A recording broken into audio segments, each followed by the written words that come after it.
Hi, my name's Rick Grieve, and I'm from Western Kentucky University. And I am Joey Case from Western Kentucky University. We'd like to tell you a little bit about the study that we did that we called Sport Fans' Consumption Behaviors Following the COVID-19 Pandemic and Return to In-Person Spectating.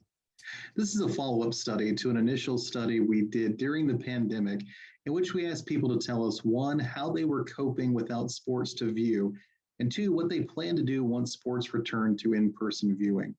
The interesting finding from that study was that people said they would increase their consumption of sports on television, radio, and internet, and decrease their in-person attendance at games.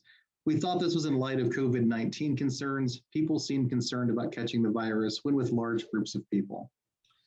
So what we did for this study is we surveyed 329 college sport fans about what they were currently doing now that in-person viewing of sports had returned. We completed this survey between October of 2020 and January of 2021. The interesting finding here was that fans reported that they were attending games in person more than they were consuming games on the radio, television, or internet. In addition, we looked at what psychological factors influenced overall consumption of sport. We measured sports fandom, team identification, and perception of rivals. The biggest influence on consumption was sport fandom. And this one's interesting here because usually team identification washes out the influence of sport fandom.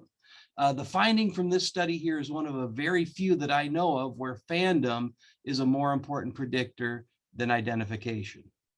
But this finding makes sense in light of the fact that people went without sports to watch for about a year. Returning to in-game consumption provides fans with the social aspects of sport and the environment that they may have missed while fans were not being allowed in buildings. So in this paper, we discuss the findings a little bit, talk about the implications for teams and marketers. We hope you'll take a read.